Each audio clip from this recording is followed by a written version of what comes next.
कहानी की शुरुआत रशिया से शुरू होती है और यह कहानी कैट नाम की लड़की पर आधारित है। कैट कॉलेज में पढ़ने वाली एक बेहद खूबसूरत लड़की थी और खूबसूरत होने के साथ साथ वो पढ़ाई लिखाई में भी बहुत अच्छी थी। पढ़ाई के लिए उसकी लगन देखकर उसका कॉलेज उसे स्कॉलरशिप देता है। इस स्कॉलरशिप में कैट को कुछ महीनों के लिए पेरिस जाकर पढ़ना था। स्कॉलरशिप मिलने के कारण कैट बहुत खुश थी क्योंकि उसे लग रहा था कि अब वो जल्द ही अपने सारे सपने पूरे कर लेगी। अगले ही दिन कैट और उसकी मॉम एयरपोर्ट की तरफ जा रही थी। कैट की मॉम एक अमीर औरत थी जिस वजह से उनके घर पैसों की कोई कमी नहीं थी। एयरपोर्ट पहुंचकर उसकी मॉम उसे अपना ध्यान रखने को कहती है क्योंकि आज पहली बार उसकी इकलौती बेटी पढ़ाई करने पेरिस जा रही थी। कैट की मॉम को कोई जरूरी काम था इसलिए वो फ्लाइट आने से पहले ही उससे विदा लेकर चली जाती है। मॉम के जाने के बाद कैट एक तरफ दौड़ने लगती है क्योंकि वो अपनी फ्लाइट को किसी भी हाल में मिस नहीं करना चाहती थी। एयरपोर्ट के एक कोने में एक आदमी कुछ लड़कियों का डाटा चेक कर रहा था। वो एक तरह से लड़कियों की हाजिरी लगा रहा था और हमारी कैट दौड़कर उसके पास आती है। अपनी हाजिरी लगवाने के बाद वो काउंटर पर अपना टिकट दिखाती है। फ्लाइट डिले हो चुकी थी जिस वजह से कैट एक लड़की के पास बैठकर बातें करने लगती है। कैट के सामने वाली लड़की का नाम लीजा था और ये दोनों आज पहली बार मिली थी। बातों बातों में कैट उसे बताती है, मैं बचपन से ही मॉडल बनना चाहती थी लेकिन मेरी मॉम इस चीज के पूरी खिलाफ थी। मेरी मॉम को लग रहा है कि मैं पेरिस जाकर पढ़ाई करने वाली हूँ लेकिन सच बात तो ये है कि मैं तुम लोगों के साथ अरब देश जा रही हूँ। जी हाँ दोस्तों, हमारी कैट चोरी छुपे अरब देश जा रही थी ताकि वहाँ जाकर वो मॉडलिंग कर सके। अरब देश जाने के लिए कैट ने टिकट का भी इंतजाम कर लिया था और ये बात उसकी मॉम को बिल्कुल नहीं पता थी। जो आदमी लड़कियों की हाजिरी लगा रहा था वो एक मॉडलिंग कंपनी का आदमी था। कैट ने इस कंपनी से पहले ही बात कर रखी थी और इसी वजह से वो भी उनके साथ अरब देश जा रही थी। कुछ घंटों बाद सभी लड़कियां अरब देश में पहुंच जाती हैं। कैट यहाँ आकर बहुत खुश थी क्योंकि उसे यकीन था कि अब वो जल्द ही एक टॉप की मॉडल बन जाएगी।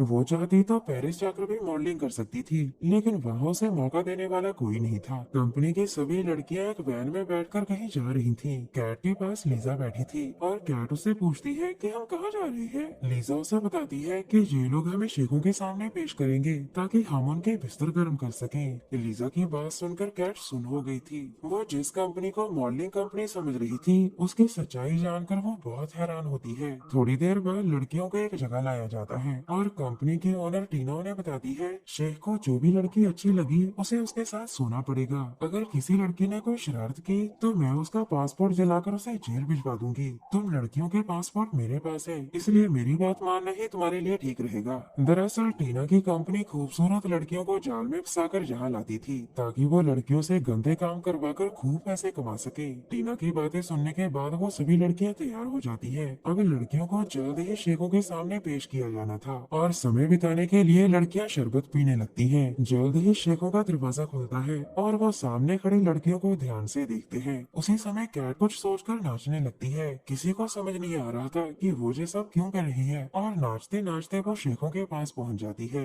जहाँ आकर वो उनसे इंग्लिश में कहती है, मैं आज कुछ नहीं कर सकती क्योंकि मेरे पीरियड चल रहे हैं। कैट की इस हरकत के कारण टीना बहुत गुस्सा हो गई थी और वो उसे अपने साथ बाहर लेकर आती है। उसे नई कैट पर जरा सा भी यकीन नहीं था इसीलिए वो उसके कपड़े चेक करती है। कैट को सच बोलती देखकर टीना कहती है, तुम ये बात मुझे भी बता सकती थी और मैं तुम्हें यहाँ लेकर ही ना आती। तुम्हारी वजह से शेखों ने अब सभी लड़कियों को रिजेक्ट कर दिया है। उन्हें लगता है कि तुम ये सब अपनी मर्जी से कर रही हो इसलिए मैं तुम्हें मारपीट भी नहीं सकती। मैं आज ही तुम सबको अपने अपने देश भेज रही हूँ। अब कहानी कुछ दिनों बाद शुरू होती है। कैट, लीजा और भूरे बालों वाली गिना रशिया वापस आ गई थी। लीजा और गिना भी रशिया से ही थी और ये कई सालों से इसी घर में किराए पर रहती थी। कैट अपने घर नहीं जा सकती थी क्योंकि उसकी मॉम को लगता था कि उसकी बेटी तो पढ़ाई करने पेरिस गई है। इसी वजह से कैट भी इन दोनों के साथ रहने का फैसला कर लेती है ताकि उसकी मॉम उसका झूठ न पकड़ सके। एक दिन कैट और गिना लीजा से मिलने उसके गाड़ियों के शोरूम में जाती है। लीजा इस शोरूम में एक सेल्स गर्ल का काम करती थी और यहाँ का मैनेजर माइक उस पर जान छिड़कता था।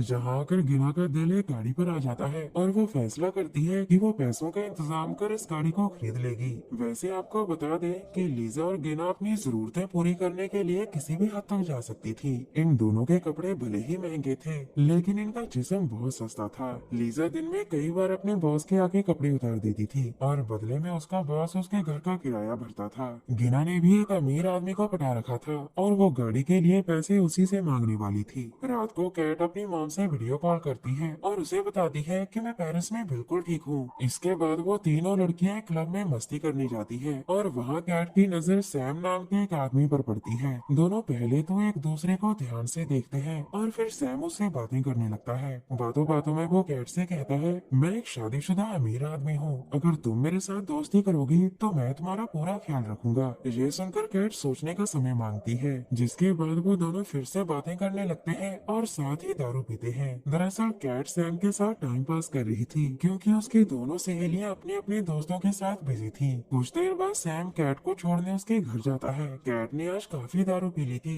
जिस कारण उसे चलने में मुश्किल हो रही थी। लीजा और गिना अभी भी क्लब में थी और कैट को अकेला देखकर सैम उससे जबरदस्ती करता है। कैट ने उसे रोकने की बहुत कोशिश की, लेकिन नशे में होने के कारण वो उसे रोक नहीं पाती। अगले दिन सुबह कैट अपनी सहेलियों को कुछ नहीं बताती कि उसके साथ रात को क्या क्या हुआ था। रात को लीजा के शोरूम में एक पार्टी थी और वो कैट को साथ लेकर इस पार्टी में आती है। पार्टी के दौरान लीजा का बॉस उसे अपने पास बुलाता है और वो उसकी बात मानकर चली जाती है। बॉस लीजा को एक कैबिन में लाकर अपने घर में निकालने लगता है, लेकिन इसी दौरान बॉस की बीवी और शोरूम का मैनेजर माइक वहाँ पहुँच जाती है। आज बॉस की बीवी ने उसे रंगे हाथ पकड़ लिया था, जिसके बाद वो लीजा को शोरूम से निकाल देती है। अब लीजा के पास ना तो नौकरी थी और ना ही घर का किराया भरने वाला बॉस था। लीजा को अब कैट से उम्मीद थी कि वो घर के किराए का इंतजाम करेगी और घर के किराए के लिए कैट सैम से दोस्ती कर लेती है। सैम जी भरकर उसकी जुबानी लूटता था और साथ ही साथ वो कैट की हर जरूरत को भी पूरा करता था। एक रात गिना बहुत रोने लगती है।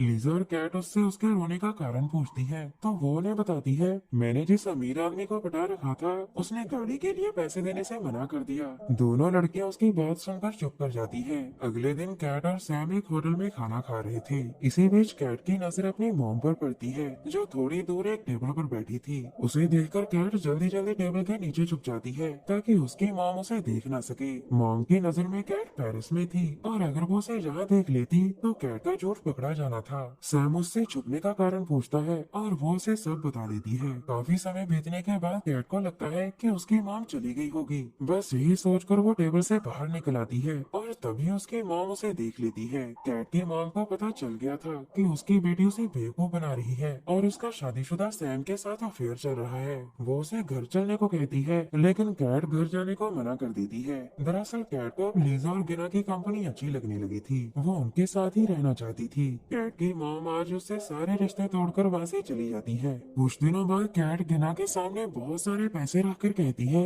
मैंने तुम्हारी गाड़ी के लिए सैम से पैसे मांगे थे और उसने मुझे ये पैसे दिए। इन पैसों से तुम नई गाड़ी तो नहीं खरीद सकती, लेकिन तुम इन पैसों से एक अच्छी सेकंड हैंड गाड़ी जरूर ले सकती हो। उसकी बात सुनकर गिना बहुत हैरान होती है क्योंकि कैट ने उसका सपना लगभग पूरा कर दिया था। अगले ही दिन कैट और गिना एक टैक्सी रोककर गैराज की तरफ जाने लगती है। टैक्सी वाले भाई का नाम जेडी था और कैट उसे कहती है कि हम सेकंड हैंड गाड़ी देखने जा रहे हैं और अगर गाड़ी खरीदने में आप हमारी मदद करोगे तो हमें बहुत खुशी होगी। थोड़ी देर बाद दोनों लड़कियां गैराज में पहुंच जाती हैं, जहां गाड़ी देखने में जेडी उनकी मदद करता है। रात को कैट को पता चलता है कि वो प्रेग्नेंट है। वो ये बात सैम को बताती है और सैम उसे अबॉर्शन करवाने को कहता है। अगले दिन तीनों सहेलियां अलग अलग कामों के कारण अलग अलग रास्ते जाती है। गिना गाड़ी खरीदने जा रही थी और इस बार भी वो जेडी की टैक्सी में ही बैठती है। कैट ने अबॉर्शन करवाने के लिए क्लिनिक जाना था। लीजा भी एक अमीर आदमी से मिलने जा रही थी और उसने लीजा के लिए अपना ड्राइवर भेजा था। गिना के पास बहुत सारे पैसे थे